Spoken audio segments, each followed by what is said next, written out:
திருச்சிற்றம்பலம். ஹர ஹர ஹர நம பார்வதி பதயே ஹர ஹர மகாதேவா. தென்னார்மய சிவனே போற்றி, எந்நாட்டவர்க்கும் இறைவா போற்றி. ஏகம்பத்துரையந்தாய் போற்றி, பாவம் பெய்தருவானாய் போற்றி. அண்ணாமலை மன்னா போற்றி, கண்ணார் முதற்கடலே போற்றி. காவாய் கனகத்திரளே போற்றி, கையிலை மலையானே போற்றி போற்றி. திருச்சிற்றம்பலம். பிடியதன் கூறு பூமை கொலமிகு கரியது வடி கொடுதனதடி வழிபடும் அவரிட கடி கணபதி வர அருளினன் மீது கோடை வடிவினர் பதில் வலி வலம் குறை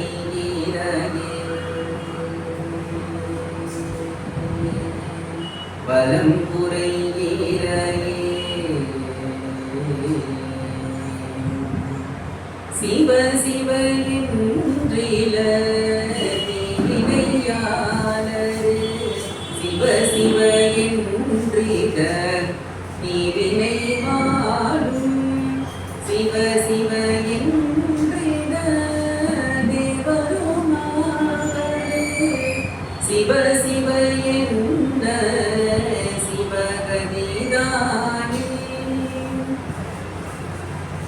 தனம் தரும் கல்வி தரும் ஒரு நாளும் தளர்கறியா மனம் தரும் தெய்வ வடிவம் தரும் நெஞ்சில் மஞ்சமில்லா இனம் தரும் நல்லன எல்லாம் தரும் அன்பர் என்பதற்கே கணம் தரும் பூங்குழலால் அபிராமி கடை கண்களே. ஊழியர்கோன் வெப்பொடித்த புகழியர்கோன் கடல் போற்றி, ஆழிமிசை கல்விதப்பில் அணிந்த பிரானடி போற்றி. வாழை திருநாவலூர் வன்கொண்டர் பதம் போற்றி, ஓடிமலை திருவாதபூர திருத்தாள் போற்றி. காவாய் கனகத்திரளே போற்றி, கையிலை மலையானே போற்றி போற்றி. திருச்சிற்றம்பலம். அங்கிங்கநாதபடி எங்கும் நீக்கமர நிறைந்திருக்கக்கூடிய சிவபரம்பொருள் இந்த அற்புதமான சைவ சமய பக்த ஜன சபையிலே நாம் சொற்பொழிவுகளை நடத்துவதற்கெல்லாம் உறுதுணையாக இருக்கக்கூடிய சபை உரிமையாளர் அவர்களுக்கு அனைவருடைய மனமான வணக்கங்களையும் நன்றிகளையும் தெரிவித்துக் கொள்கின்றேன். இந்த சொற்பொழிவுகளை எல்லாம் நடத்துவதற்கு உறுதுணையாக இருக்கக்கூடிய திருவர்களையும் குருவர்களையும் வணங்கி இன்றைய தினம் தைப்பூசத்தினுடைய பெருமை, தைப்பூசத்தினுடைய பெருமைகள், அதே போல தைப்பூசமும் முருகப்பெருமானும் தைப்பூசமும் வள்ளலார் பெருமானும் என்கின்றதாகிய அந்த தலைப்பின் கீழ் நாம் தொன்று தொட்டு கொண்டாடக்கூடிய ஆதிகாலம் தொட்டு சங்ககாலம் தொட்டு கொண்டாடக்கூடிய அந்த தைப்பூச விழாவினுடைய பெருமைகளை எல்லாம் நாம் சிந்திக்க உள்ளோம்.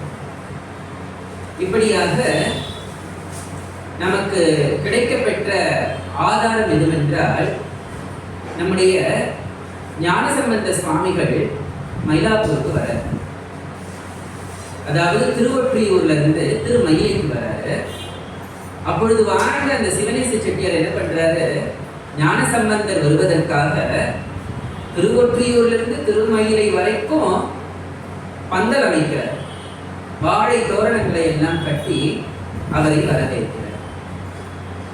எதற்காக என்றால், சிவனேச செட்டியாருக்கு ஒரு ஆசை, தன்னுடைய மகளை அங்கம் பூம்பாவை ஞானசம்பந்தருக்கு மனம் முடிக்க வேண்டும் என்று. ஆனால் விதியின் வசமா என்னன்னு தெரியல, அங்கம் பூம்பாவை அரவு தீண்டி இறந்து படுகிறாள்.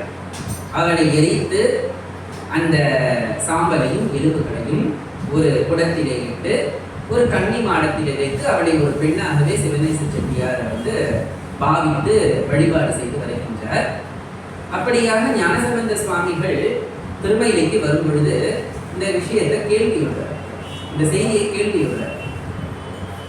இது போல என்னுடைய மகள் கபாலீஸ்வரர் மீது மிகவும் அன்பு கொண்டவள், அடியார்களுக்கு தொண்டு செய்பவள். ஆனால் என்னுடைய மகள் இப்படி எலும்பும் சாம்பலுமாக இருக்கின்றாரே என்று கேட்டவுடனே ஞானசம்பந்த சுவாமிகள் கபாலீஸ்வரரை நோக்கி பாடுகிறார். அங்கம் பூம்பாவை திருப்பதி என்று அந்த அங்கம் பூம்பாவை திருப்பதி பதிகம் தமிழர்களுக்கு கிடைத்த, அதே போல வரலாற்று ஆய்வாளர்களுக்கு கிடைத்த ஒரு பொக்கிஷம் தான். ஏனென்றால் நமக்கு சுந்தரமூர்த்தி சுவாமிகள் திருத்தொண்டர் தொகையிலே வாயிலார் நாயனார், மயிலாப்பூர்ல பிறந்த நாயனார், அவதரித்த நாயனார், அங்கே முக்தி பெற்றார். தொன்மயிலை வாயிலான் அடியாருக்கும் அடியே என்று சொல்லும் பொழுது மயிலாப்பூரினுடைய காலம் என்ன என்று நமக்கு தெரியாது. அப்படியாக அந்த ஞானசம்பந்த சுவாமிகள் வருவதற்கு முன்பே பழங்காலம் தொட்டே மயிலாப்பூரில் என்னென்ன விழாக்கள் எல்லாம் நடந்தன என்ற செய்தியை எல்லாம் அங்கப்பூபாவை பதிகத்தில் சொல்றார். அதுல ஒரு விஷயத்த சொல்றாரு பாருங்க. மைபூசும் ஒன் கண் மடநல்லார் மாமகிழனி, அதாவது அழகாக மையை பூசிய கண்களை உடைய பெண்கள் எல்லாம் இருக்கக்கூடிய இந்த மயிலனி. மைபூசும் ஒன் கண் மடநல்லார் மாமகிழனி, கைப்பூச்சு நீற்றான் கபாலீச்சரம் வந்தான்.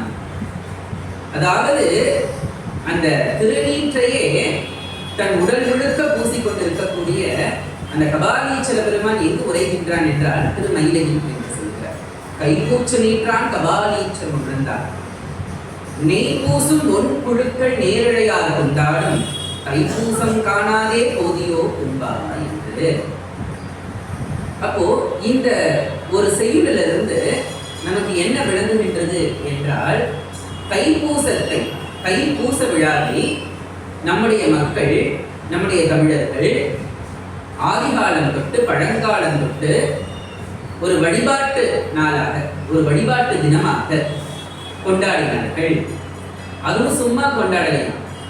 நெய் பூசும் ஒன் புழுக்கள் நேரழையால் கொண்டாடும். ஒன் புழுக்கள் என்றால் சோற்றினை பொங்குவது, பொங்கல்னு வச்சுப்போமே. எது நாம அதிகமாகிய நெய்யை ஊற்றுவோம்? பொங்கல்ல தான் நெய்யை ஊற்றுவோம், ஏன்னா தலன்னு வரணும். நெய் பூசும் பொன் புழுக்கள் நேரிழையார், நேரிழையார் என்றால் பெண்களை சொல்லக்கூடிய ஒரு அடை. நேரிழையார் கொண்டாடும் கைப்பூசம் காணாதே போதியோ போகாவர்.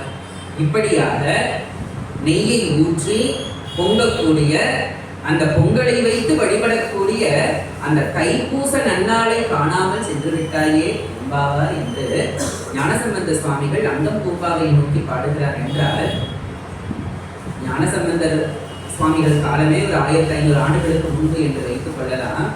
அவர் திருமயிலையில் நடந்த இவ்விடயங்களை எல்லாம் பாடுகிறார் என்றால் ஒவ்வொரு மாதத்துக்கும் ஒரு விழாங்க, ஒவ்வொரு மாதத்துக்கும் ஒவ்வொரு விழா. அந்த பதிகத்துல நீங்க படிச்சீங்கன்னா ஒவ்வொரு மாதத்துக்கும் ஒரு விழா. விளக்கீடு காணாதே போதியோ பூம்பாவாய், அட்டமி நாள் காணாதே போதியோ பூம்பாவாய், ஐப்பசி ஓண விழா காணாதே போதியோ பூம்பாவாய், பெருஞ்சாந்தி காணாதே போதியோ பூம்பாவாய், மாசி கடலாட்டு காணாதே போதியோ பூம்பாவாய் என்று இந்த வருடத்துல முக்கியமான அந்த விழாக்களை எல்லாம் அதிலே ஞானசம்பந்த சுவாமிகள் சொல்லி இருக்கிறார். என்றால் நாமெல்லாம் பெருமைப்பட வேண்டிய விஷயம். எவ்வளவு விழாக்களை நம்முடைய தமிழர்கள் கொண்டாடி இருக்கிறார்கள். அதுவும் பார்த்தீர்கள் என்றால் நம்முடைய தமிழர்களுடைய வழிபாட்டுல பார்த்தீங்கன்னா முக்கியமா இந்த பௌர்ணமி தினத்தை ஒட்டித்தான் பெரு வழிபாடுகள் எல்லாம் நடந்திருக்கு.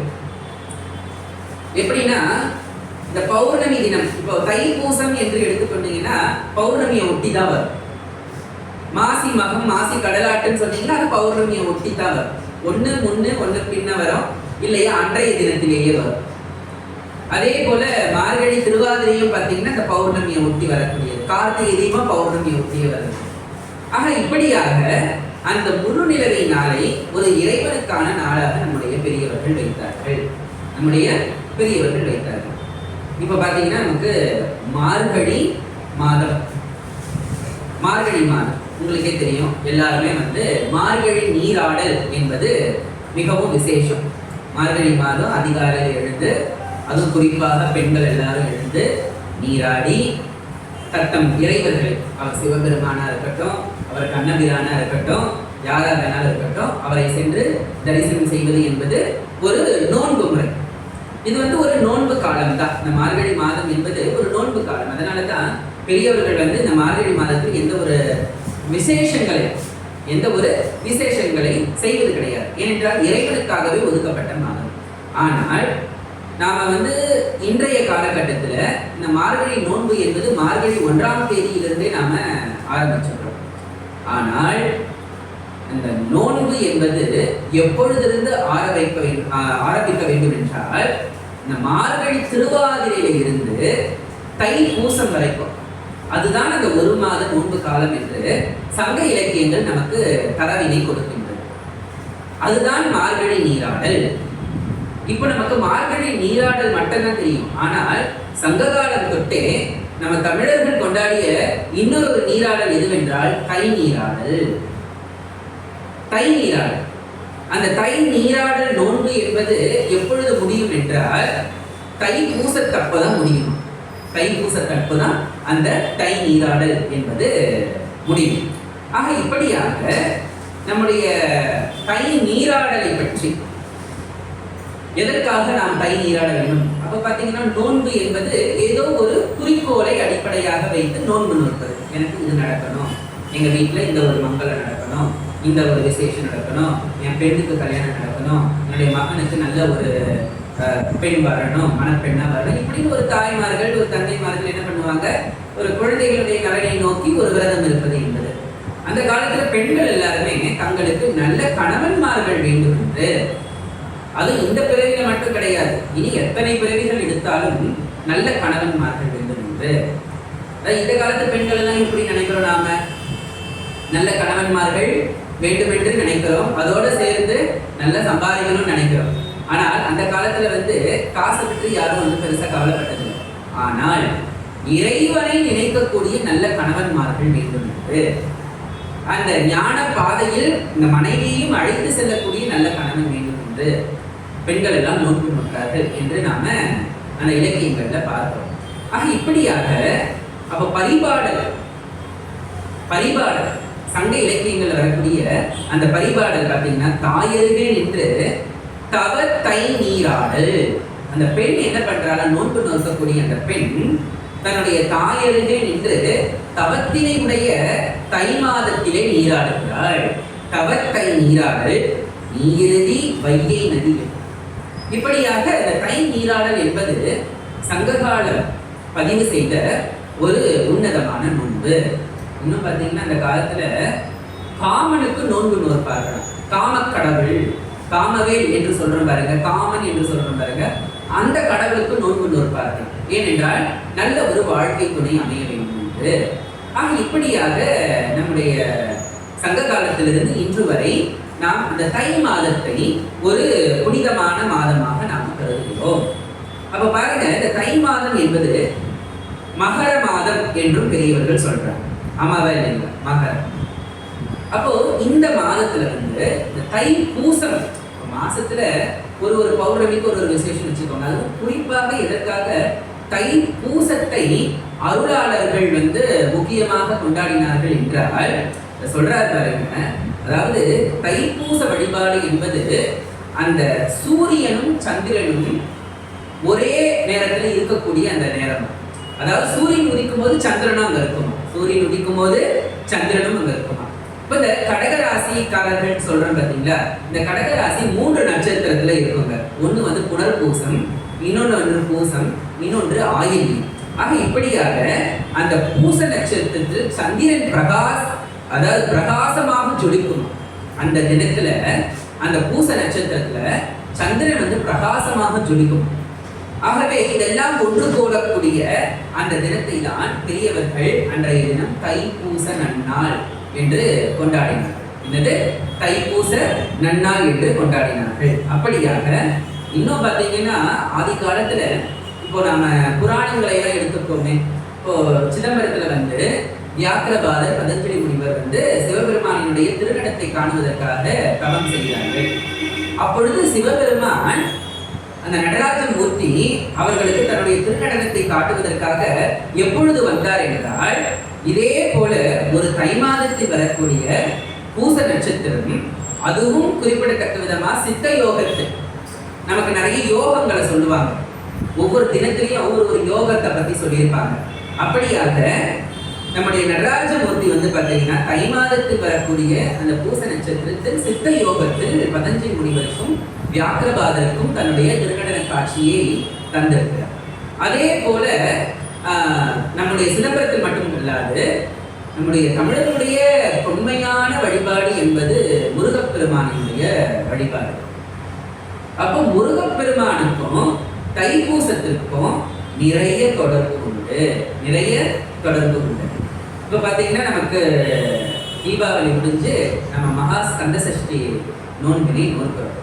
அந்த 6 நாள் காலத்துல இந்த கடைசி நாள் சூரசம்ஹாரம் நடக்குது. அதற்கு முந்தைய நாள் வந்து பார்த்தீங்கன்னா சுவாமி முருகப்பெருமான் அம்பாள் கிட்ட இருந்து அந்த சக்தி வேலை வாங்குவதாக ஒரு புராணம். நம்ம அதை தான் இன்ன வரைக்கும் பின்பற்றி வருகின்றோம். ஆனால் இன்னும் பழங்காலத்து நூல்கள் எல்லாம் என்ன விஷயத்தை நமக்கு சொல்லுகின்றது என்றால், அம்பிகை தன்னுடைய முழு ஆற்றலையும் ஒரு வேலாக மாற்றி முருகப்பெருமான் கிட்ட கொடுத்த நாளே தைப்பூச நாள் தான். அம்பிகையினுடைய வடிவம் என்பது ஞானமயமான வடிவம். அம்பிகையினுடைய வடிவம் என்பது ஞானமயமான வடிவம். அவளை கோபக்காரி, அந்த காரி, இந்த காரின்னு எல்லாரும் சொல்லுவாங்க. அம்பாள் என்றாலே அவள் ஞானம்தான். எப்படி சி வா அப்படின்னு போட்டா சிவ என்று வருகின்றது. அதிலே சி என்கின்ற சொல் சிவத்தையும், வா என்கின்ற சொல் அம்பிகையும் குறிக்கக்கூடியது. எக்காலத்திலும் சிவபெருமானையும் அம்பிகையும் பிரிக்கவே முடியாது. எக்காலத்தும் சிவபெருமானையும் அம்பிகையும் பிரிக்கவே முடியாது. அவள் எப்பவுமே மாதொரு பாகனாக இருந்துத்தான் அருள் புரிகின்றார். அப்பொழுது அந்த சி என்கின்ற அந்த வார்த்தைக்கு இன்னொரு ஒரு பொருளும் உண்டு. சி என்பது அறிவு என்றால், வா என்பது ஞானம். வா என்பது ஞானம். அப்பொழுது அந்த ஆதிபராசக்தி, அந்த பராசக்தி, அந்த பார்வதி தேவி, அந்த உமை என்ன பண்றா, தன்னுடைய முழு ஆற்றலையுமே ஒரு ஆயுதமாக, ஒரு வேலாக மாற்றி முருகப்பெருமானுக்கு கொடுத்து அந்த நாளையே நாம் சக்தி வேல் வழங்கிய நாளாக பழங்காலத்து நூல்கள் எல்லாம் தெரிவிக்கின்றன. அப்ப பாருங்க, தைப்பூசம் என்பது சிவபெருமானுக்கும் உகந்தது. அதே போல தைப்பூசம் என்பது முருகப்பெருமானுக்கும் உகந்த ஒரு நாள். அந்த சிவபெருமானுக்கு உகந்த நன்னாள் என்பதைத்தான் நாம மயிலாப்பூர் திருப்பதிகத்துல பார்த்தோம். அங்கப்பூம்பாவை திருப்பதிகத்துல மைப்பூசு முன்கண் மடனல்லார் மாமயிலை கைப்பூச்சு நீற்றான் கபாலீச்சரம் அமர்ந்தான் மெய்ப்பூசு பொன்புழுக்க நேரிடையார் கொண்டாடும் தைப்பூசம் காணாதே போதியோ பூம்பாவை. மயிலாப்பூர்ல இருக்கக்கூடிய அழகான மையை உடைய, கண்களை உடைய அந்த பெண்கள் எல்லாரும் கபாலீச்சர பெருமானை, அந்த திருநீரை பூசி இருக்கக்கூடிய கபாலீச்சர பெருமானை வழிபடுவதற்காக அவர்கள் எல்லாரும் பொங்கலை செய்து, இந்த விரத காலத்திலே பொங்கலை செய்து, நாம கூட பார்த்தீங்கன்னா இப்போ அக்கார வடிசெல்லாம் செஞ்சு வைணவர்கள் எல்லாம் படைப்பார்கள் இல்லைங்களா? அதாவது அதுவும் கிட்டத்தட்ட பார்த்தீங்கன்னா ஒரு பொங்கல் போலதான் இருக்கும். அதே போல அந்த கபாலீஸ்வரருக்கு இந்த பொங்கலை படைத்து பெண்கள் எல்லாம் வழிபட்டார்கள் என்கின்ற செய்தியை பார்க்கிறோம். இன்னைக்கும் திருமயிலையில தைப்பூசத்திற்கு அந்த கரெக்டா பௌர்ணமி எப்போ பார்த்தீங்கன்னா கபாலீஸ்வரருடைய தெப்பம். 3 நாள் தெப்பத்திலே முதல் நாள் கபாலீஸ்வரர் கற்பகாம்பாள் தெப்பத்திலே ஏறுவார்கள். நாம தெப்ப திருவிழா, தைப்பூச தெப்ப திருவிழா முருகப்பெருமான் என்று தான் நாம் நினைப்போம். ஆனால் திருமயிலையில முதல் நாள் பௌர்ணமி அன்று கபாலீஸ்வரரும் கற்பகாம்பாளும், அதாவது சந்திரசேகரர் அவர் வந்து தெப்பத்தில் ஏறி வலம் வருவார். அடுத்த 2 நாட்கள் சிங்கார வேலவர் வள்ளி தெய்வானையோடு தெப்பத்தில் ஏறுவார். அப்பொழுது இந்த தைப்பூசம் என்பது நமக்கு எதை குறிக்கின்றது என்றால், சிவ வழிபாட்டிற்கான ஒரு உன்னதமான நாள், அதே போல முருக வழிபாட்டிற்கான உன்னதமான நாள் என்பதை நமக்கு கொடுக்கின்றது. சரி, இப்பொழுது நான் ஒரு விஷயத்தை சொன்னேன். அந்த தைப்பூச தினத்தன்று தான் உமாதேவி முருகப்பெருமானுக்கு வேலினை வழங்கினார் என்று. ஏன் வேற எந்த ஒரு ஆயுதத்தையும் வழங்கியிருக்கலாமே, ஏன் வேலை கொடுத்தார்கள் என்றால், வேல் என்பது ஒரு ஞானத்தினுடைய அடையாளம். ஏனென்றால் நான் ஏற்கனவே சொன்னது போல அம்பிகையே ஞானமயமாக இருக்கின்றால், மனிதனுடைய அஞ்ஞானத்தை போக்கி, மனிதனுடைய அறியாமையை போக்கி ஞானத்தை தருகின்றவள் அம்பிகைத்தான். ஆக இப்படியாக முருகப்பெருமான் கையிலே அந்த ஞானமயமான வேலினை அம்பிகைத்தான் கொடுத்தார். அப்போ ஆதிகாலம் தொட்டு சங்ககாலம் தொட்டு முருக வழிபாடு என்பது, கந்தன் வழிபாடு என்பது வேல் வழிபாடாகத்தான் இருந்தது. ஆதியில உருவம் கிடையாது, ஆதியில இறைவனுக்கு உருவம் கிடையாது. ஆதி தமிழர்கள் எல்லாருமே எப்படி முருகப்பெருமானை வழிபட்டார்கள் என்றால், வேலை நட்டுத்தான் வழிபட்டார்கள். என்னது? வேலை நட்டுத்தான் வழிபட்டார்கள். இன்னைக்கும் நீங்க பழமையான ஆலயங்களுக்கு எல்லாம் போய் பாருங்க, அங்க வேல் தான் பிரதானமா இருக்கு. இப்ப திருச்செங்கோடுக்கு போனீங்கன்னா அங்க வேல் முக்கியம். பழமுதி சோலையில நம்முடைய திருப்பரங்குன்றத்துல வேல் வழிபாடு நடந்திருக்கு. மலேசியால இன்னைக்கும் நீங்க போனீங்கன்னா மூலவர் வேல், பாட்டூஸ் கேவ்ல இருக்கக்கூடிய முருகர் வேலாகத்தான் இருக்கின்றார். அப்பொழுது முருகப்பெருமானுக்கு அந்த தோற்றத்தை வரைவதற்கு முன்பாகவே தமிழர்கள் முருகப்பெருமானை எப்படி வழிபட்டார்கள் என்றால் கந்து வழிபாடு. என்னது? கந்து வழிபாடு. கந்து என்றால் 4 இடங்கள் சந்திக்கக்கூடிய இடம், அதற்கு பெயர் கந்து என்று பெயர். இப்ப நாம முனீஸ்வரர்லாம் கும்பிடுறோம் பார்த்தீங்களா, ஒரு 3 சாலைகள் சேரும் இடத்துல 4 சந்திகள் சேரும் இடத்துல ஒரு கல்லை நட்டு அங்க சாமி கும்பிடுற வழக்கெல்லாம் இன்னும் நிறைய பேர் பண்றாங்க.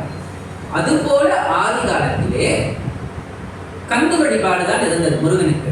அப்படியாக அது மருவிதான் கந்தன் என்று ஆனது. அப்படியாக தான் அந்த சொல் கந்தன் என்று ஆனது. ஆதி காலத்துல அந்த வேல் வழிபாடு என்பது வேல் கோட்டம் என்றார். என்னது? வேல் கோட்டம் என்றார். இன்னைக்கும் நீங்க காஞ்சிபுரத்துக்கு போனீங்கன்னா குமரக்கோட்டம், நம்முடைய முருகப்பெருமான் இருக்கிறது கந்த கோட்டம். காஞ்சிபுரத்தில் அம்பிகை இருக்கக்கூடிய காமாட்சி அம்மை இருக்கக்கூடிய இடம் காமக்கோட்டம். சிவபெருமான் ஏகாம்பரநாதனாக இருக்கக்கூடிய இடம் ருத்ரகோட்டம். மகாவிஷ்ணு அத்தி வரதராக தேவராஜ பெருமாளாக இருக்கக்கூடிய இடம் புண்ணிய கோட்டம். இப்படியாக கோட்டங்களை வைத்து வழிபட்டார்கள். அப்படியாக எதற்காக வேல் வழிபாடு? எவ்வளவு ஆயுதம் இருக்கும்போது வேலை ஏன் வழிபட வேண்டும் என்றால், ஏற்கனவே சொன்னது போல வேல் என்பது ஞானத்தினுடைய அடையாளம். வேல் என்பது ஞானத்தினுடைய அடையாளம். முதலில் வெல் என்கின்ற அந்த சொல்லில் இருந்துதான் வேல் என்பது உருவாகிறது. பாருங்க, முருகப்பெருமான் எதை கொண்டு அசுரவதம் பண்ண? சூரபதுமனை சம்ஹாரம் செய்த. அதாவது சூரபதுமனை சம்ஹாரம் செய்யவில்லை, மயிலாகவும் சேவலாகவும் மாற்றினர். சூர சம்ஹாரம்னு சொல்றோம். சூரனுடைய அறியாமையை தான் முருகப்பெருமான் அழித்ததை தவிர சூரனை அழிக்கவில்லை, அந்த மாவினை அழிக்கவில்லை. அப்பொழுது அந்த வேலினை கொண்டுத்தான் வென்றார். அப்பொழுது வெல்லுதலுக்கான ஒரு ஆயுதமாக இருந்தது வேல். வெல்லுதலுக்கான ஒரு ஆயுதமாக இருந்ததுதான் வேல். அப்பொழுது இந்த வெல் என்கின்ற அந்த பொருள் வேலாக நடித்தது. வேலாக அந்த நெடில் ஓசையோடு வேல் என்று ஆனது. இப்ப புரியுதுங்களா? வேலினை வழிபட்டால் நமக்கு நிச்சயமாக வெற்றித்தான் கிடைக்கும். வேல் வழிபட்டால் நமக்கு நிச்சயமாக வெற்றித்தான் கிடைக்கும். சரிங்க, இவ்வளவு விஷயம் சொல்றீங்க இல்லையா? இந்த ஆதி காலத்துல இப்படித்தான் வழிபட்டாங்கன்னு நீங்க சொல்றீங்க. அதற்கான ஆதாரங்கள் என்ன இருக்கு? நாங்க இப்பதானே முருகருக்கு உறவுத்தலம் பார்த்தோம். முருகருக்கு ஒரு ஆயுதமா தானே நாங்க வேலை பார்த்தோம். ஆனால் முருகனையே வேலாக நாங்க பார்த்தது கிடையாது அப்படின்னு கேட்கலாம். அதற்கு பல சான்றுகள். ஏன், நம்ம சபையிலேயே சஷ்டி வேல் பூஜை நடக்கும். அந்த வேலை நாம் என்னவாக நினைக்கின்றோம்? முருகனாகவே நினைக்கின்றோம். ஆமாவா இல்லைங்க? அந்த வேலையை நாம் முருகனாகவே நினைக்கின்றோம். அதனால சஷ்டி வேல் பூஜையாகப்படுது இங்க நாம நடத்துறோம். அது அப்படியாக சொல்றாங்க பாருங்க. 500 பழங்காலத்து தமிழ் பாடல்கள் வருது பாருங்க. இந்த செய்தி, பொய்யா மரபின் ஊர் முதுவேல். பொய்யா மரபின், இந்த மரபு என்பது பொய்க்காத மரபு, தொன்று தொட்டு வரக்கூடிய மரபு இந்த வேல் வழிபாடு என்பது. பொய்யா மரபின் ஊர்முது வேலன் கழங்குமை படுத்து கண்ணம் தூக்கி முருக என மொழியும் ஆயின். முருக என மொழியும் ஆயின். அந்த காலத்துல எப்படி முருகனை வழிபட்டார்கள் என்றால், வேலன் வெறியாட்டு.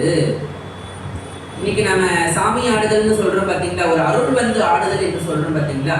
அதுபோல அக்காலத்திலே ஆண்களும் பெண்களும் தன்னிலை மறந்து ஆடக்கூடிய ஒரு வழிபாடாகத்தான் வேல் வழிபாடு என்பது இருந்தது.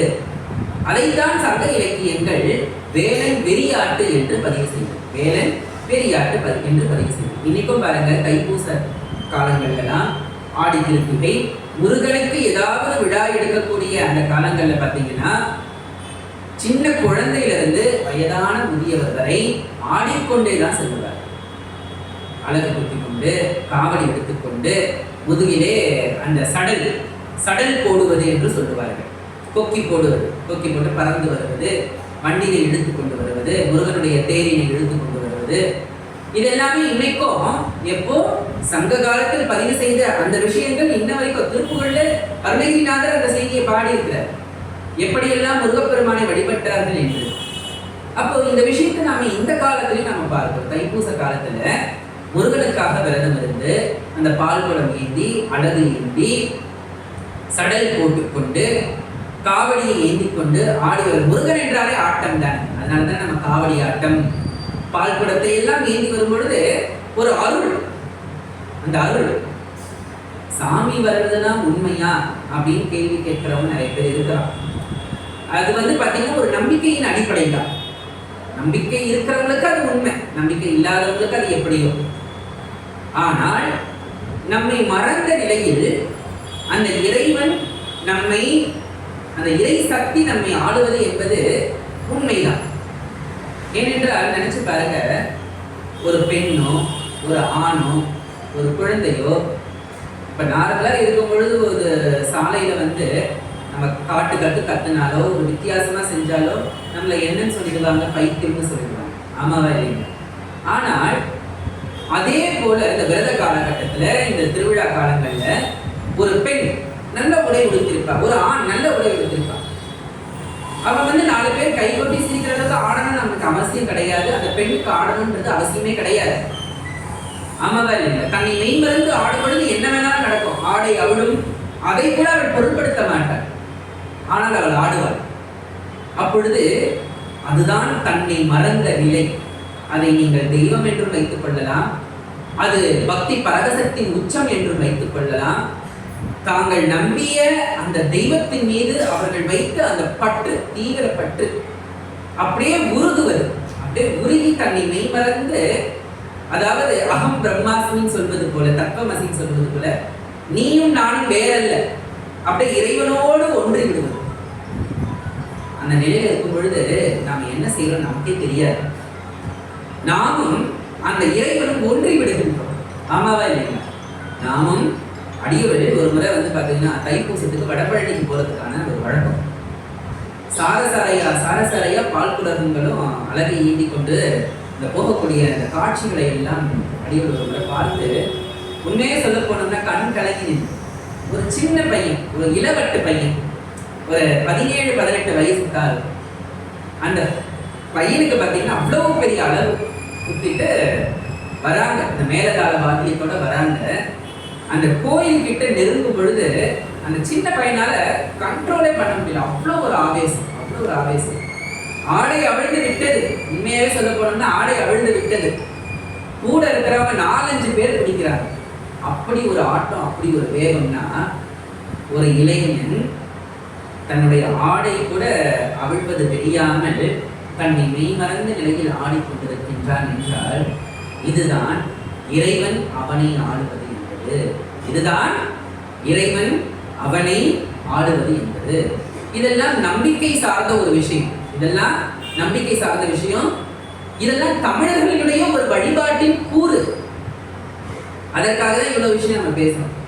தமிழர்கள் சங்க காலம் தொட்டு தமிழர்கள் பதிவு செய்த ஒரு வழிபாடு தான் வேலன் வெளியாட்டு. வேலன் வெளியாட்டு. இன்னைக்கும் நீங்க முருகப்பெருமான வழிபடுங்க, யார் மேலேயாவது முருகர் ஆவேசமா வருவார். நம்பினோருக்கு தெய்வம், நம்பாதவருக்கு அது என்னவோ நமக்கு தெரியாது.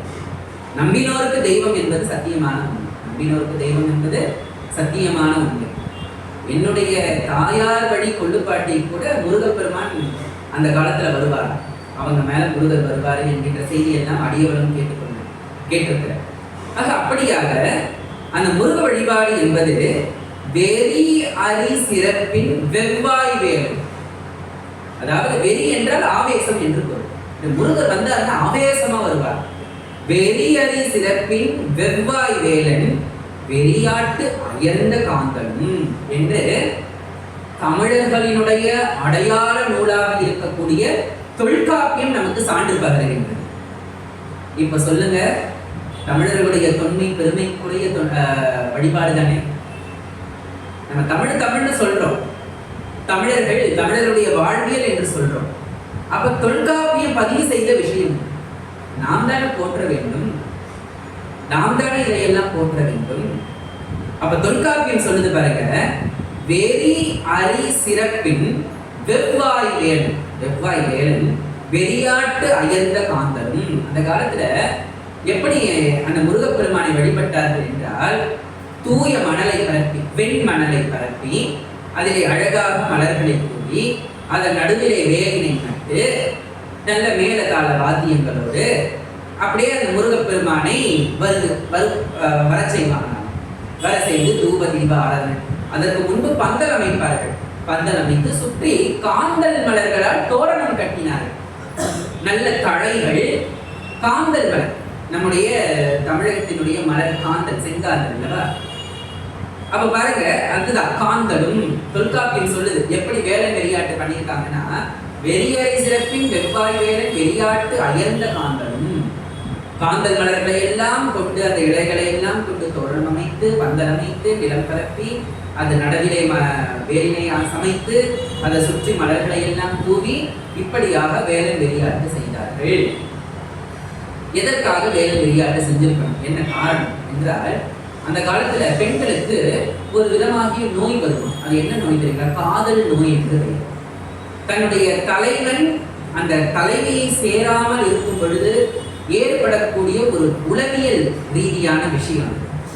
அப்போ அந்த பெண் என்ன ஆகுவா? சோர்ந்து போவாள். தலைவனோடு சேராததுனால் சோர்ந்து போவாள், பித்து பிடிப்பது போல் இருப்பாள். அப்போ அந்த பெண்ணுடைய தாய் என்ன நினைக்கிறாளா, ஐயோ நம்முடைய பெண்ணுக்கு ஏதோ கெட்ட சக்தி ஏதோ பிடிச்சிட்டு போல இருக்கு. இன்னைக்கெல்லாம் வந்து பேய் பிடிச்சது, பிசாசு பிடிச்சதுன்னா உடனே மாரியம்மன் கோயிலுக்கு, அம்மா அங்காள பரமேஸ்வரி கோயிலுக்கெல்லாம் போறோம். அந்த காலத்துல பெண்களுக்கு இது போன்ற மையல்கள் எல்லாம் ஏற்பட்டு விட்டது என்றால், அந்த பெண்ணினுடைய தாயார் வேலன் வெறியாட்டு நடத்துவார். அந்த பெண்ணினுடைய தாயார் வேலன் வெறியாட்டு நடத்துவார். இதுல இன்னும் ஒரு சிறப்பான செய்தி என்னன்னா, சங்க இலக்கியங்கள் இத்தனையும் இருக்குங்க. நான் எதுவும் கட்டுக்கதை பண்ணி சொல்லல, சங்க இலக்கியங்கள் பதிவு செய்த விஷயம். அந்த பெண் வேலன் வெறியாட்டு பூசை செய்யும் பொழுது முருகனையே திட்டுவாளாம், மடையாட்டு. ஏன் திட்டுவாளன்னா, என் தாய் எனக்கு ஏதோ கெட்ட சக்தி பிடிச்சிருச்சுன்னா உனக்கு பூஜை நடத்துறா, ஆனா என் மனசோ தலைவனை சேராமல் நான் வாடிக்கொண்டிருக்கின்றேன். அது தெரியாமல் நீயும் என்னுடைய தாய்க்கு இசைந்து இந்த பூசைக்கு வந்து ஆடுகின்றாயே என்று அந்த பெண் திட்டக்கூடிய அந்த நயமான செய்திகளையும் நாம சங்க இலக்கியங்கள்ல பார்க்கிறோம். அப்படியாக நற்றினையிலையும் அந்த ஒரு விஷயம் சொல்றாங்க பாருங்க, வேலன் வேண்ட வெறிமனை வந்தோய், வேலன் வேண்ட வெறிமனை வந்தோய் கடவுள் ஆகினும் ஆக மடவை மன்ற வாழிய முருகை. மடவை முருகனை திட்டக்கூடிய அந்த செய்தி, மடவை மன்ற வாழிய முருகே, போ நீ வாழ்ந்துட்டு போ, என் கஷ்டம் உனக்கு எங்க தெரிய போகுது, நீயாவது வந்து உன்னோட பூசையை ஏற்றுக்கொண்டு போ என்று ஒரு பெண் முருகனையே திட்டுவது போல அந்த வேலன் வெறியாட்டு அந்த நற்றினை வந்து அந்த பாடல்ல வந்து நமக்கு குறிப்பு தருகின்றார்கள். அப்படியாக அடுத்தது வந்து பார்த்தீங்கன்னா சிலப்பதிகாரம். அதுதான் ரொம்ப ரொம்ப விசேஷம். இப்போ வேலன் வெறியாட்டு என்பது நாம வந்து தமிழர்கள், அதுவும் குறிப்பாக பார்த்தீர்கள் என்றால் நம்முடைய சைவ சமயத்தை பின்பற்றுவர்கள், ஆதி காலத்துல சமயம் என்கின்றதாக பாகுபாடுலாம் கிடையாது. சமயம் என்கின்றதாக அது வந்து ஒரு வாழ்வியல், அவ்வளவுதான். வழிபாடு என்பது வாழ்வியல். சமயம் என்பது எதுவென்றால் பக்குவப்படுத்துதல். அது பரிணாம வளர்ச்சி அடைந்து அடைந்து என்ன ஆச்சுன்னா ஒரு பக்குவமான ஒரு மார்க்கமாக மாறியது. அதனாலதான் சமயத்திற்கு சமயம் என்று நாம் பெயர் வைப்போம். சமைத்தல் என்றால் பக்குவப்படுத்துதல். இன்னைக்கும் நம்ம வீட்டுல சமைக்கிறோம்னா அப்படியே காய்கறியை கடையில இருந்து வாங்கி அப்படியே அரிஞ்சு போடுறது கிடையாது. அதுல நல்லதா கெட்டதா, சத்தையா இருக்கா, புழு பிடிச்சிருக்கா, இல்லை ஏதாவது ஒட்டிக்கிட்டு இருக்கா, எல்லாத்தையும் சுத்தமாக கழுவி அதை நன்றாக அறிந்து அதை தூய்மையாகத்தான் நாம சமைத்தல் பக்குவப்படுத்தி நாம செய்வோம். அப்போ வழிபாடு என்பது மனிதனை பக்குவப்படுத்துறது. அப்போ அந்த காலத்துல எல்லாம் வந்து ஒரு மார்க்கமாக ஒரு சமயமாக இருந்தது கிடையாது. இது வந்து வாழ்வியலோடு ஒன்றியது. வழிபாடு என்பது வாழ்வியலோடு ஒன்றியது. அதைத்தான் நம்ம வாழ்வியலோடு சேர்த்து நம்முடைய சங்க இலக்கியங்கள் பாடுது. இத்தனை விஷயங்களையும் நமக்கு தருகின்றன. அப்ப அப்படியாக வேல்கள் கடக்கை சால்பெரும் செல்வ சூர்முழுது தடிந்த சுடர் இலை நெடுவேல். அதாவது முருகனினுடைய வேலினுடைய பெருமையை சொல்லுகிறார். எப்படின்னா சூர் முதல் தடிந்த சுடர் இலை நெடுவேல், அப்படியே ஞான ஒளியாக வீசக்கூடிய அந்த அசுரர்களை வென்ற, அசுரர்களை தடிந்த அந்த வேலினை பற்றி சொல்லுகிறார். சரிங்க, இத்தனை சங்க இலக்கியங்களை பத்தி எல்லாம் பேசிங்க. சிலப்பதிகாரம் என்பது வேற்று சமயம். இளங்கோவடிகள் சிலப்பதிகாரத்தை சமைத்தார். அது பார்த்தீங்கன்னா வேற்று சமயம். அதிலே முருகப்பெருமானினுடைய, அதுவும் குறிப்பாக வேலினுடைய பெருமைகளை எல்லாம் சொல்லுகிறார் பாருங்கள். சீர்கெழு செந்திலும் செங்கோடும் வெண்குன்றம். என்னது? சீர்கெழு செந்திலும், சீராக அலைகளை உடைய செந்திலம்பதி திருச்செந்தூரும், செங்கோடும், செங்கோடுனா திருச்செங்கோடு. நம்ம திருச்செங்கோடுனா அர்த்தநாரீஸ்வரர் மட்டும்தான் சொல்லிட்டு இருக்கிறோம். ஆனால் அங்கு ஒரு வேலன் இருக்கின்றார், திருச்செங்கோட்டு வேலப்பர் என்று பெயர். அப்படியே வேலனை இப்படி ராஜா போல குடிச்சுக்கிட்டு இருப்பார், வெண்மையாக இருப்பார், வெண்பாசானத்தினால் ஆன அந்த முருகப்பெருமான். அப்படியாக சீர்கழு செந்திலும் செங்கோடும் வெண்குன்றும். இந்த குன்று என்றால் திருப்பரங்குன்றத்தை என்று நாம் வைத்துக் கொள்ளலாம். ஏரகம் நீங்கா இறைவன் கைவேல். ஏரகம் என்றால் நம்முடைய சுவாமிமலை. ஏரகம் என்றால் சுவாமிமலை. இப்படியாக நீங்கா இறைவன் கைவேல். முருகனுடைய கையில வேல் நீங்காமல் இருக்கிறார். முருகனைய வேலையும் நம்மால் பிரிக்கவே முடியாது. முருகனைய வேலையும் நம்மால் பிரிக்கவே முடியாது. அதனால அவனுக்கு பெயரே வேலன். அவன் பெயரே வேல். இப்படியாக சூர்மா தடிந்த சுடரிலை வெவ்வேலே. யாரு? இளங்கோவடிகள் பாடுறாருங்க முருகப்பெருமான் இந்த வேலை பற்றி. என்ன சொல்றார்? சூர்மா தடிந்த அசுரன் மாமரமாக உயர்ந்து நிற்கின்றான். யாரு? சூரபதுமன் மாமரமாக உயர்ந்து நிற்கின்றான். அவனை 2 கூறுகளாக பிளந்த வேல். அவனை 2 கூறுகளாக பிளந்த வேல். சூர் இலை வெள்வேலே, குருகு பெயர் குன்றம் கொன்ற நெடுவேலே, இணையின்றி தான் உடையான் ஏந்திய வேல் அன்பே. இணையின்றி தான் உடையான். முருகப்பெருமானுக்கு இணை முருகன் தான். யாரு? இளங்கோவடிகள் பாடுறார் சிலப்பதிகாரத்தில். என்னது? இணையின்றி தான் உடையான் ஏந்திய வேல் அன்றே, திருமுலைப்பால் உண்டான் திருக்கை வேலன்றே. கார்த்திகை மாதங்களினுடைய திருமுலைப்பாலை உண்டவன் முருகப்பெருமான். கார்த்திகை மாதங்களினுடைய திருமுலைப்பால், ஏனென்றால் அவர்கள் தான் வளர்த்தார். திருமுலைப்பால் உண்டான் திருக்கை வேல் என்றே என்று சிலப்பதிகாரம் நமக்கு சொல்லுகிறது என்றால், தமிழர்களினுடைய தொன்மையாக இருக்கக்கூடிய இந்த வேல் வழிபாடு என்பது எவ்வளவு சிறப்பு வாய்ந்தது. வேலை வெறியாட்டு என்பது தமிழர்களுடைய அடையாளம் அல்லவோ. வேலை வெறியாட்டு என்பது நக்கீரருடைய திருமுருகாற்று படை.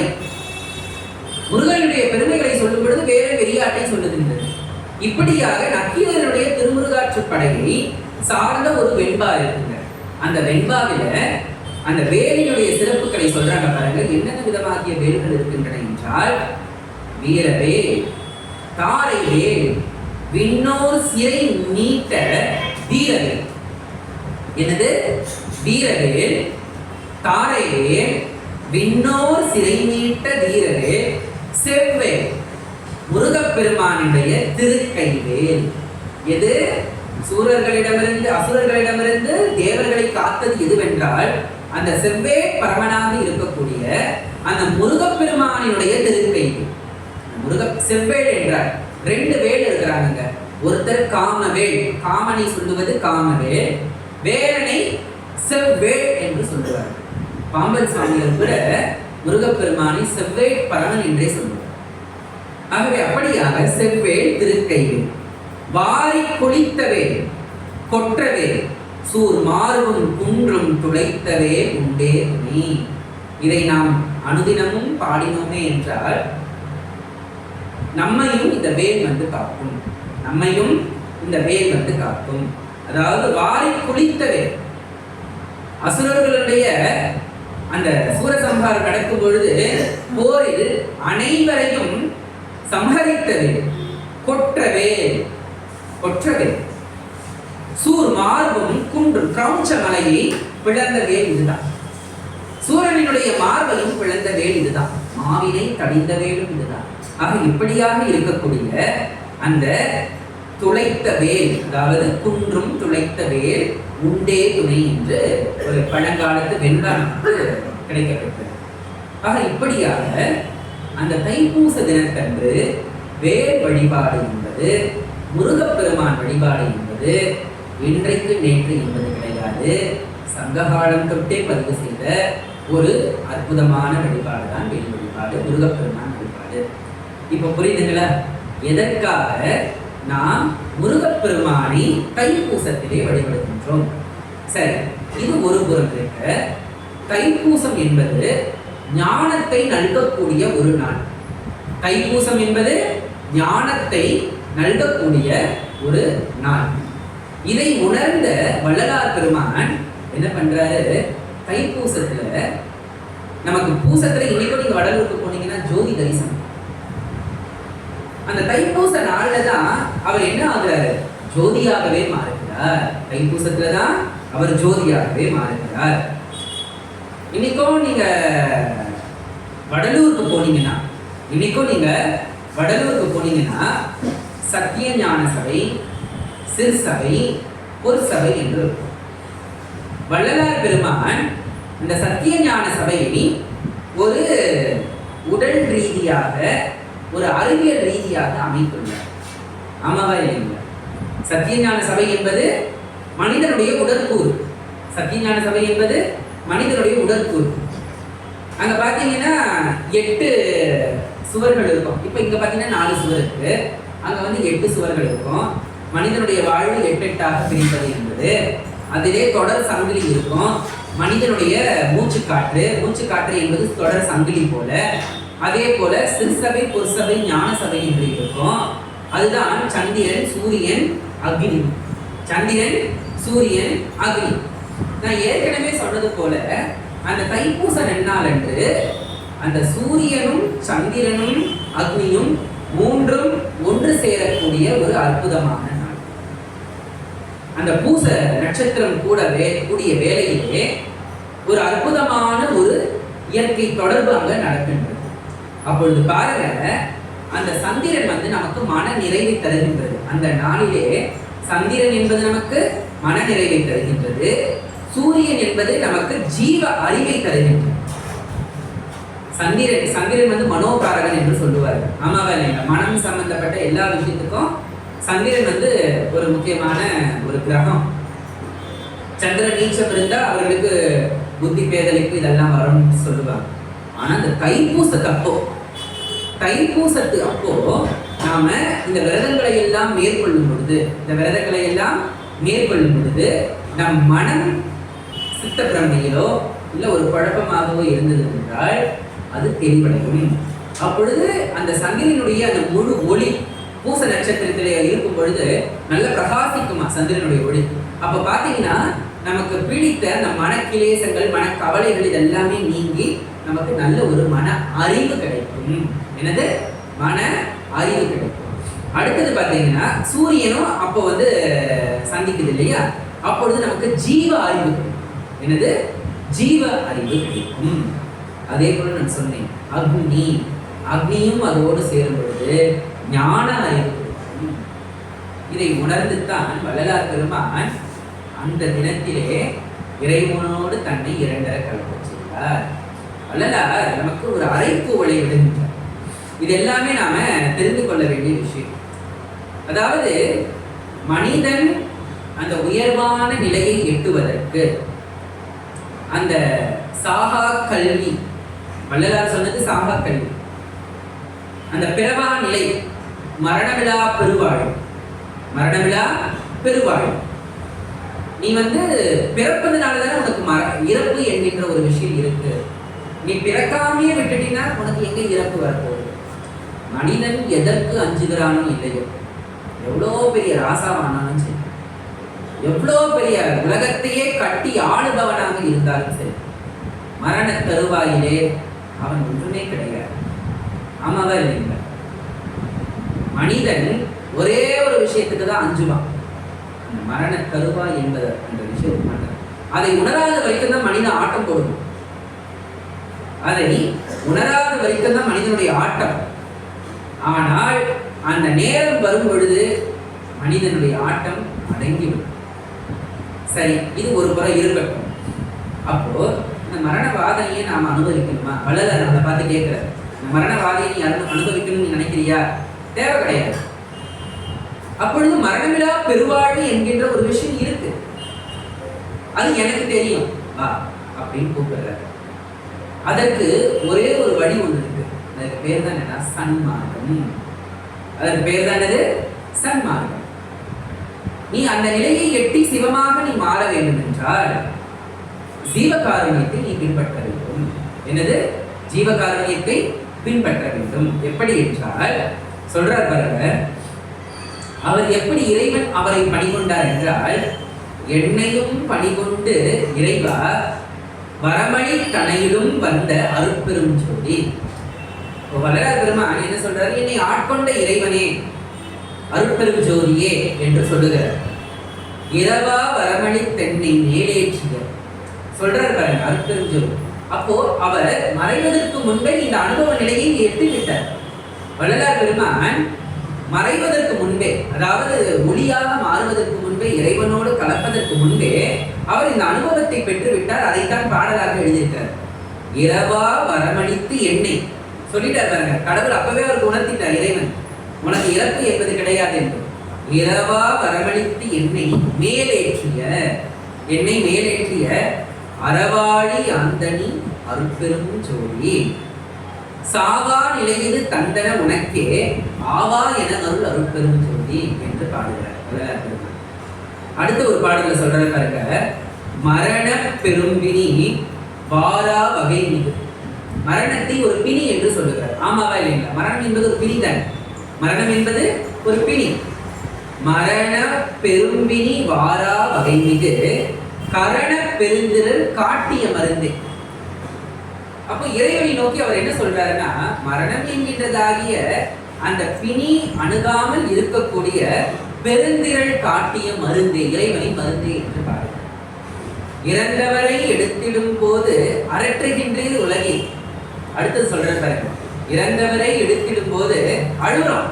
ஒருத்தர் இறந்துட்டாருன்னா அவரை கடைசியை கொண்டு போகும்போது அரட்டுறோம். இரவாத பெருவரம் நீர் ஏன் அடைய மாட்டீர்? அவர் கேட்கிறார் பாருங்க. வள்ளலார் நம்மளை பார்த்து கேட்கிறார், ஏன் அந்த வரத்தை நீங்க அடைய மாட்டீங்க? அப்ப இவ்வளவு ஊர்ஜிதமா வள்ளலார் பெருமான் நம்மளை பார்த்து கேட்கிறாருன்னா, அப்ப அவர் விஷயம் இல்லாம அவர் நம்மளை பார்த்து கேட்பாரு. இரவாத பெருவரம் நீர் ஏன் அடைய மாட்டீர்? மறந்து இருந்தீர் பிணி மூப்பில் சம்மதமோ நமக்கு? பிணி மூப்பு மரணத்தில் உங்களுக்கு சம்மதமான்னு நம்மளை பார்த்து தான் கேட்கிறார். நமக்காக பாடின பாடல் தான் சம்மதமோ? மறந்தும் இதை நினைக்கில் நல்லோர் மனம் நடங்கும் கண்டீர். இப்படியாக நம்ம நினைத்தோம்னா நல்லோராக இருந்தோம் என்றால் நம்முடைய மனம் நடுங்க வேண்டும் என்று சொல்கிறார். சிறந்திட சன்மார்க்கம் ஒன்றே பிணிமூப்பு மரணம் சேராமல் தவிர்த்திடும் கான் தெரிந்து வம்மிங்கே.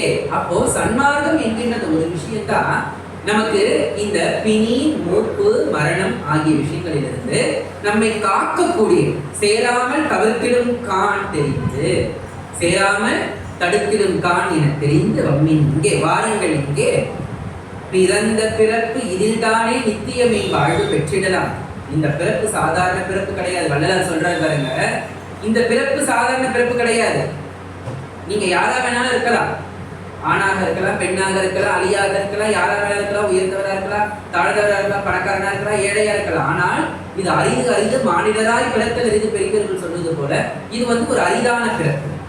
பிறந்த பிறப்பு இதில் தானே நித்திய மெய் வாழ்வு பெற்றிடலாம், பேரின்பம் உற்றிடலாம் விரைந்தே.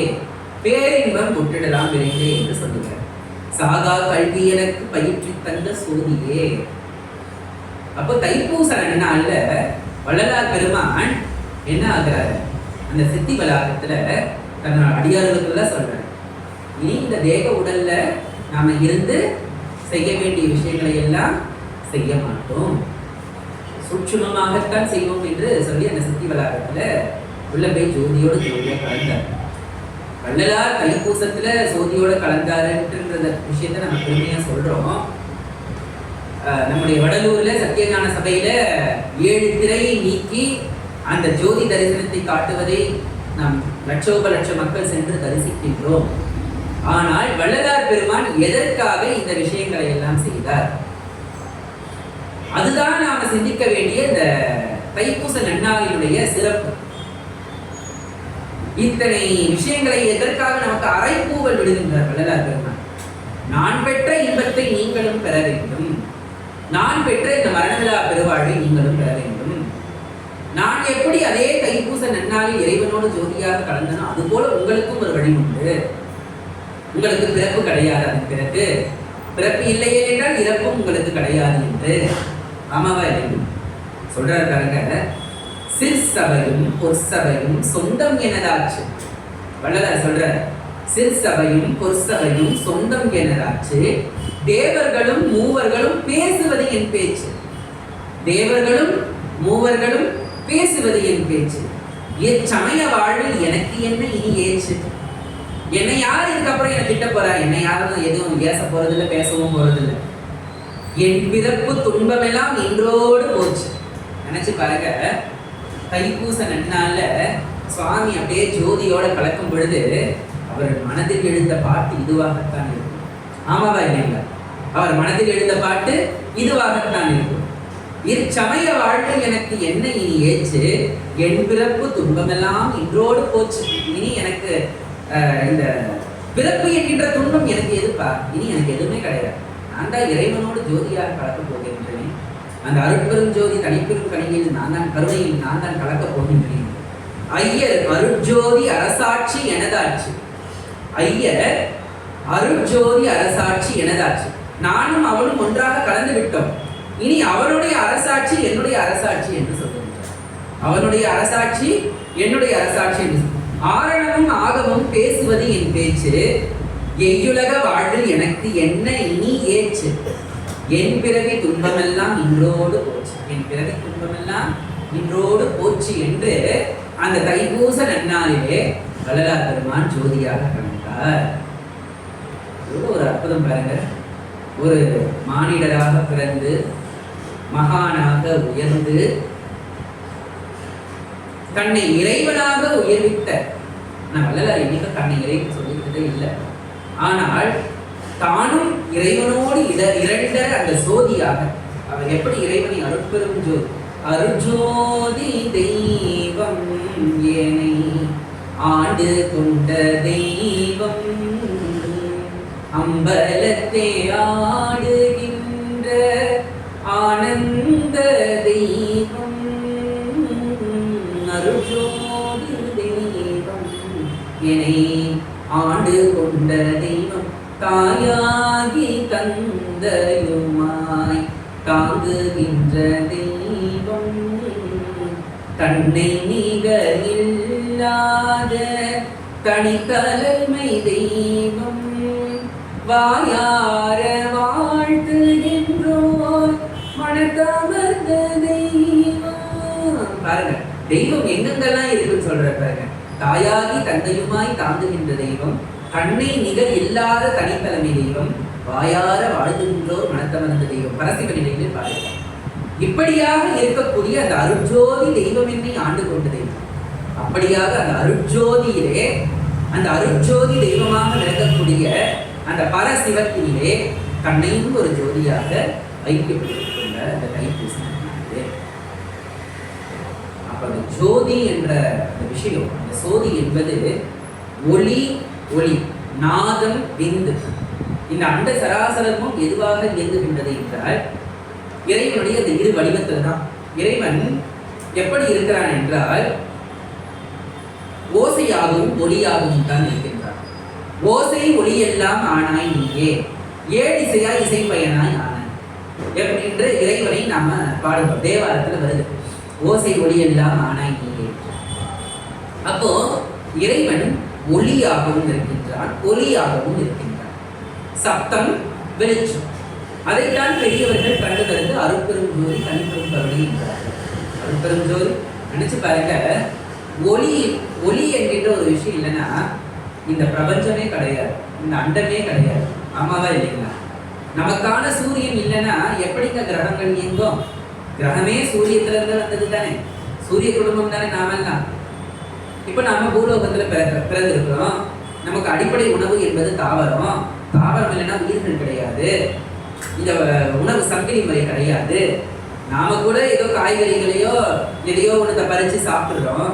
ஆனால் தாவரங்கள் எப்படி தங்களுடைய உணவை சமைக்கின்றது என்றால் சூரிய ஒளியின் மூலமாகத்தான், போட்டோசிந்தசிஸ். அப்போ இந்த ஒளிதான் அடிப்படை, இந்த ஒளிதான் அடிப்படை. அதனால தான் நம்முடைய தமிழர்கள் தை மாதத்தை அறுவடை நாளாக, எல்லாவற்றிற்கும் நன்றி செலுத்தக்கூடிய ஒரு நாளாக. இவன் தான் தமிழன். தமிழன் எல்லாருக்கும் நன்றி சொல்லுவான். இயற்கைக்கு நன்றி சொல்லுவான், விவசாயத்துக்கு நன்றி சொல்லுவான், விவசாயத்துக்கு உதவி செய்த ஆடுகள் மாடுகள் இவைகளுக்கெல்லாம் நன்றி சொல்லுவான். இப்படியாகத்தான் ஆதி மனிதனுடைய நம்முடைய சங்ககால மக்களுடைய வாழ்வியல் முறை இருந்தது. அப்போ அந்த சூரியனுக்கு நன்றி தெரிவித்தார்கள். அதுதான் தைப்பொங்கல்.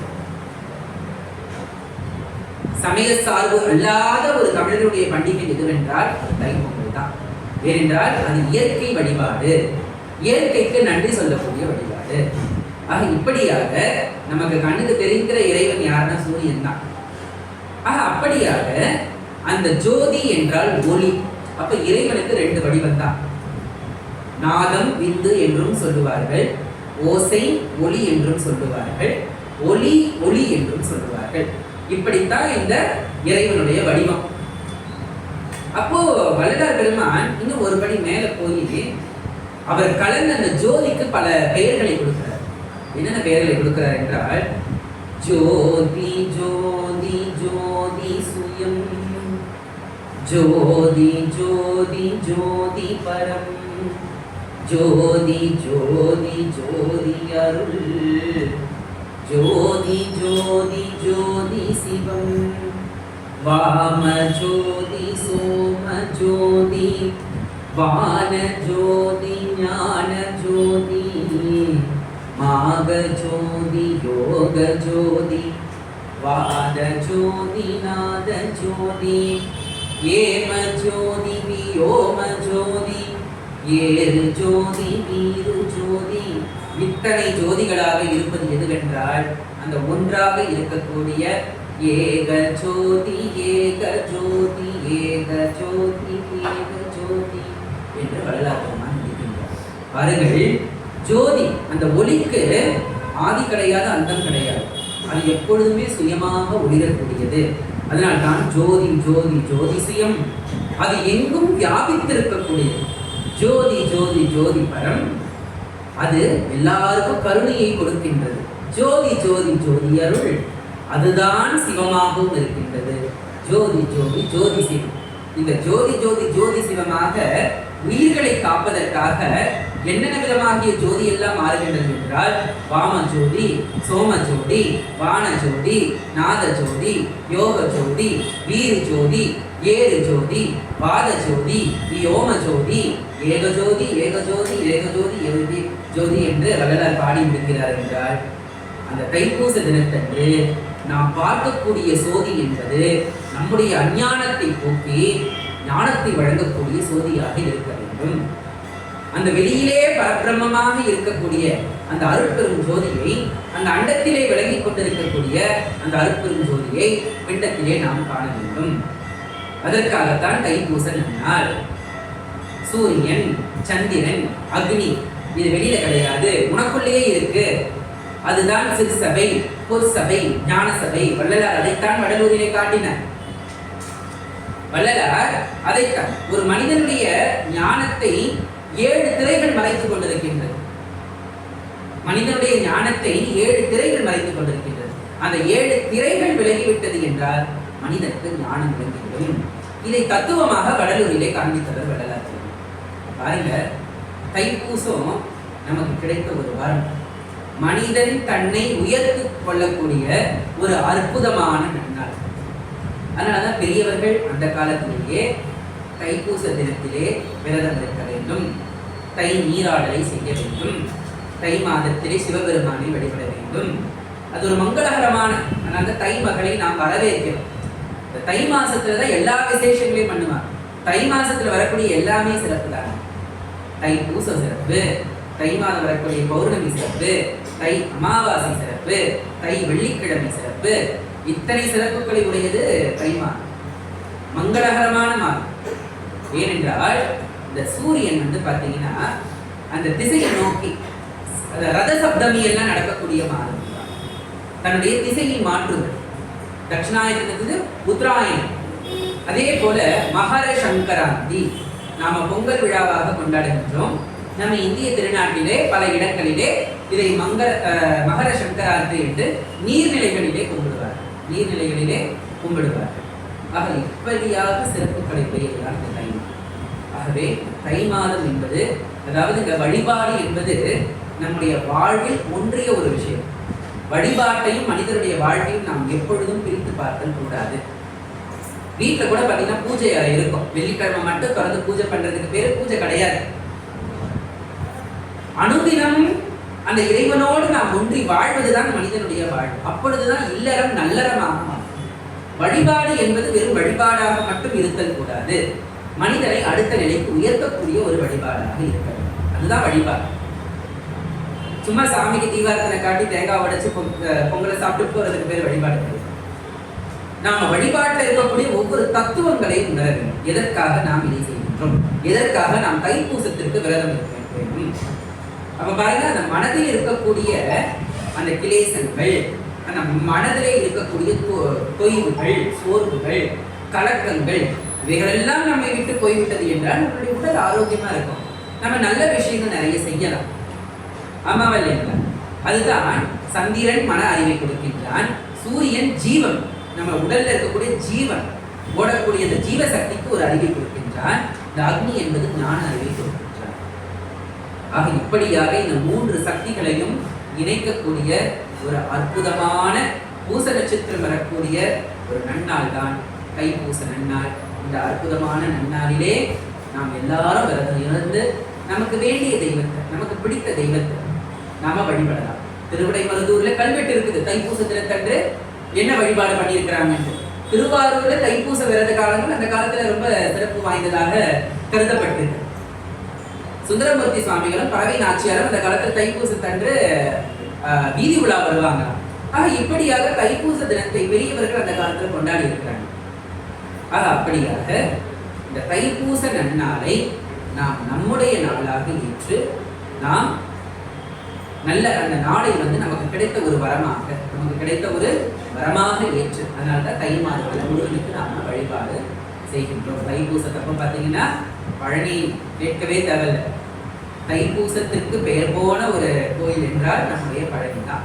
முருகனுடைய அறுபடை வீடுகள், இதர குன்றுகளிலே இருக்கக்கூடிய எல்லா முருகர் ஆலயத்திலையும் தைப்பூசத்தை நாம வெகு விமர்சையாக கொண்டாடுகின்றோம்.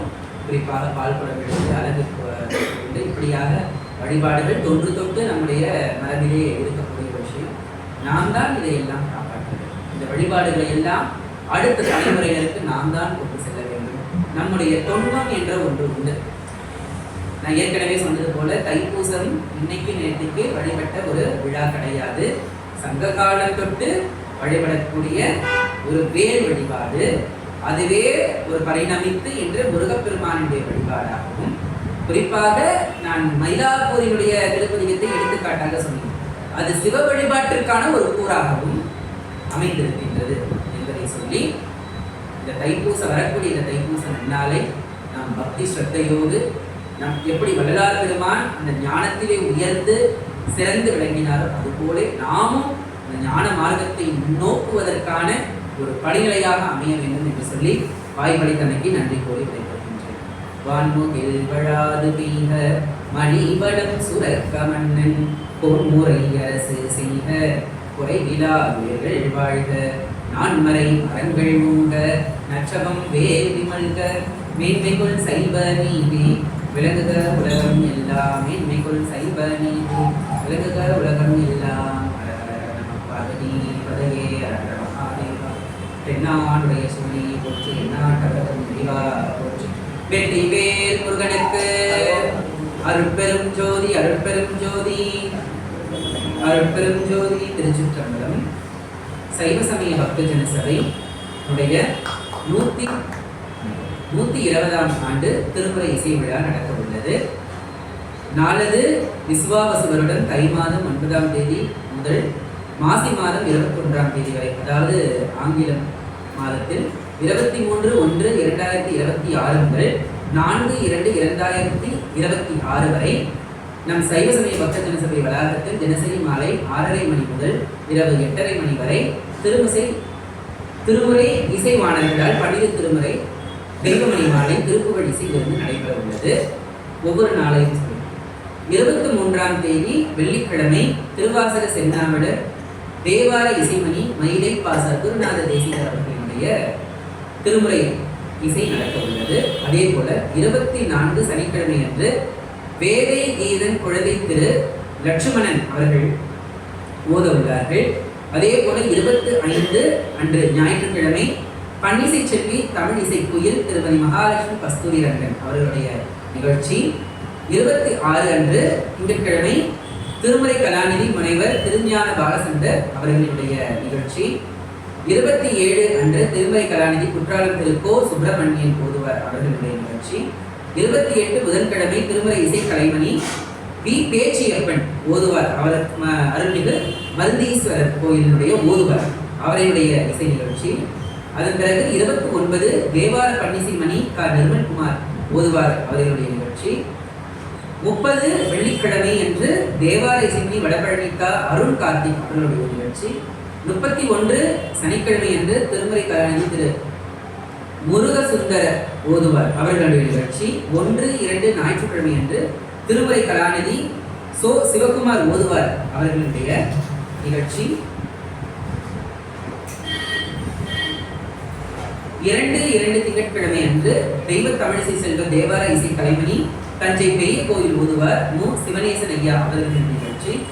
3, 2 செவ்வாய்க்கிழமை அன்று திருமதி புவனேஸ்வரி நாராயணன் அவர்கள் திருமதி ரேவதி ஸ்ரீதரன் அவர்கள் சகோதரிகள் அவர்களுடைய நிகழ்ச்சி. 4 அன்று புதன்கிழமை திருமுறை இசைமணி இசை கலையரசன் சிவா 6 மேகவண்ணன் அவர்களுடைய நிகழ்ச்சி. ஆகவே அனைவரும் வந்து கலந்து கொண்டு நம்முடைய இசை விழாவை சிறப்பிக்குமாறு வேண்டி கேட்டுக்கொள்கின்றோம். சிவாய நம.